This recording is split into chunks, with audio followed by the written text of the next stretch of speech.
এখানে কবি গৌসুল আজম বলেছেন, আমাদের মধ্যে কতগুলো লোক আছে বড় পীর সাহেবকে গৌসুল আজম বললে তাদের চুলকায়। ওলি জামালি আজ থেকে 100 বছর আগে তিনি তার কিতাবের মধ্যে একটি কবিতার মাধ্যমে বলেছেন, বসিদকে সিদ্দিক আদল ফারুক बहल में उस्मा बल में हैदर खुदा की कुदरत नबी की तलात खुदा की कुदरत नबी की तलात हसन की सीरत है गौस आजम इमाम दौरा अमान इमका हबीब रहमा है गौस आजम जहाँ के सुल्तान फरूग ईमा चिराग इरफा है गौस आजम। सबाई बोलें अल्लाहु আকবার।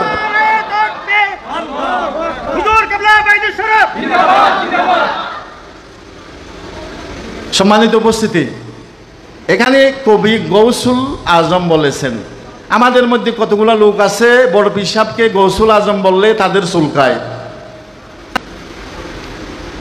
আগেই বলেছিলাম, যারা তাদেরকে ইমাম বলে তারাই বড় পীর সাহেবের জীবনী লিখেছেন গৌসুল ওয়ারা। সবাই বলেন সুবহানাল্লাহ। ওয়ারা মানে বিশ্বের যত সৃষ্টি রয়েছে সবগুলোকে ওয়ারা বলা হয়, অর্থাৎ এটা আমাদের গৌস নয়, পৃথিবীর যত সৃষ্টি রয়েছে সমস্ত সৃষ্টির গৌস।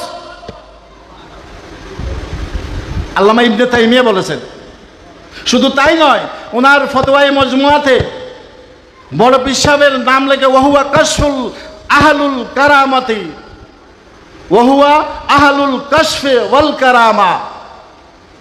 শেখ মহিউদ্দিন আব্দুল কাদের জিলানী বলে লিখেছেন রাদিয়াল্লাহু তাআলা আনহু। সবাই বলেন সুবহানাল্লাহ। তাদেরকে কিতাব দেখতে বলেন, যারা গোস বললে রাদিয়াল্লাহু তাআলা আনহু বললে তাদের চুলকানি হয়, তাদেরকে তাদের ইমামের কথা মোতাবেক তাদের ইমামের কিতাব দেখতে বলেন। আমি তো কিতাবের নাম বলে দিলাম। শেখ আব্দুল হক মুহাদ্দিস দেহলভী রহমতুল্লাহি তাআলা আলাইহি তিনিও বড় পীর সাহেবের জীবনী লিখেছেন গৌসুল ওয়ারা। নাম দিয়েছেন কি? গৌসুল ওয়ারা। উপমহাদেশে শাহ ওলিউল্লাহর 100 বছর আগে শেখ আব্দুল হক মুহাদ্দিস দেহলভীর জন্ম। তিনিও তো গৌসুল ওয়ারা লিখেছেন। তিনি তো উপমহাদেশে হাদিসের সনদ যদি বাদ দেওয়া হয়, বিলুপ্ত করে দেওয়া হয়,